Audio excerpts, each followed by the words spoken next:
কান্না করো না প্লিজ। তুমি কবে আসবা? আমি তো আসলাম মাত্র, সেমিস্টার ব্রেক না দিলে তো আসতে পারবো না। আচ্ছা, তুমি একটা কাজ করো, একদিনের জন্য এসে আমার দেখে চলে যাও। একা থাকার অভ্যাস করো। আমি পারতেছি না।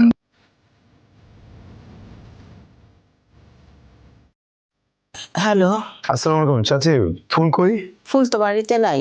ওই ফুল একটু মামার বাড়িতে গেছে, যাওয়ার সময় ফোনটা ভুল করে রাইখা গেছে। ভুল করে মোবাইল রেখেছে কিভাবে চাচি? কোনো সমস্যা হয়েছে? বিশ্বাস করছে? হ্যাঁ করছে। থ্যাংক ইউ আম্মা, থ্যাংক ইউ। না, এই বয়সে আমার দিয়ে মিথ্যা কথা কওয়া আর অভিনয় করে পড়াটা শুধু শুধু কষ্ট দেশ কেন? আছে আম্মা, ব্যাপার আছে, তুমি বুঝবা না। মজা নিস না তো, আমি কাউকে দেখতেছি না। দেখ কনসার্টে যদি যাওয়ার ইচ্ছা না থাকে তাহলে আমাকে বল, কিন্তু এইভাবে তো আরে দূর দূর পর্যন্ত আর দেখতেছি না বাপ। তোর আমার না এইভাবে একদমই ভালো লাগতেছে না। তুই আমার স্বপ্ন না, সত্যি। এই বোকা, আমি তো পার্মানেন্টলি চলে আসলাম তোমার কাছে। মানে ভার্সিটি তোমার, ডিপার্টমেন্ট আলাদা, মেডিকেল ডিপার্টমেন্ট। বউ ডাক্তার আর হাজবেন্ড ইঞ্জিনিয়ার। আমার কিন্তু তোমার ছেলের প্রতি কোনো আপত্তি নাই, আমি তোমার ছেলেকে আমার মেয়ে জামাই হিসেবে মাইনা নিচ্ছি। আমি তো অনেক আগেই তোমার মেয়েরে আমার ছেলের বউ হিসাবে বাইরে নিয়েছি।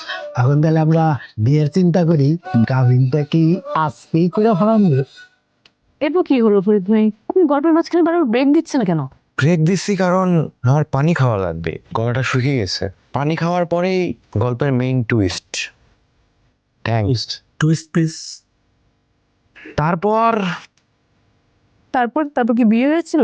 বিয়ে হলে তো হইতোই, কিন্তু ফুলাপা ভাইয়ের বলে যে তার নাকি ইমার্জেন্সি গ্রামের বাড়ি যাওয়া লাগবে। গ্রামের বাড়ির ফুলাপা যায় ঠিকই, কিন্তু এরপর থেকে ভাইয়ের সাথে আর কোনোদিন দেখা হয়নি। ভাই মেলাবার ফোন দিয়েছে, কিন্তু প্রতিবার সুইচ অফ। এমন কোনো মানুষ নাই যে যার কাছে ফুলের খোঁজটা চাইনি ভাই, কিন্তু তারপরেও ফুলের খুঁজে পাওয়া যায়নি। তুই নাই মানে কি? হ্যাঁ, কই যাবে? তিনটা মানুষের রাতারাতি নাই হয়ে যেতে পারে নাকি আব্বা? হ্যাঁ, সত্যি আমি কিচ্ছু জানি না। আগের দিন দেখলাম সবাই বাসায় আছে, পরের দিন সকালে গিয়ে দেখি বাসায় তালা ঝুলতেছে। আর তুমি চাচা মিলে আমাদের দুজনের বিয়ের কথা বললা না? তাহলে বিয়ে তো বিয়ে হওয়ার কথা, গায়ে হওয়ার কথা না। ওকে একটু ভিতরে নিয়ে যাও। আমরা বুঝতেছি না তো। আমরা সত্যি কিছু জানি না রে বাবা। এই জায়গায় শেষ, এরপর আমি আর কিছু জানি না। কি বলছেন ইব্রা ভাই? কথা নাই বার্তা নেই, ফুল এভাবে ফোন সুইচ অফ করে দিবে? ওদের এত সুন্দর একটা জীবন ধাপ করে সব বন্ধ হয়ে যাবে?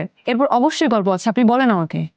আমার টাকা লাগবে না, আমি ফরিদ টাকার পাগল না, আমার কাছে মেলা টাকা আছে। এই 20,000 টাকাটা আপনি রাখেন। এই 20,000 টাকা দিয়ে আমি একটা অসমাপ্ত গল্প কব, এটা আমি মানিয়ে নিতে পারছি না। আমি যদি জানতাম আমি অবশ্যই বলতাম আপনাকে।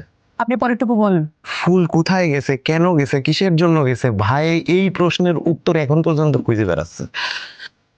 ভাই মানে প্রত্যেকটা মেয়ে বেঈমান, ধোঁকাবাজ।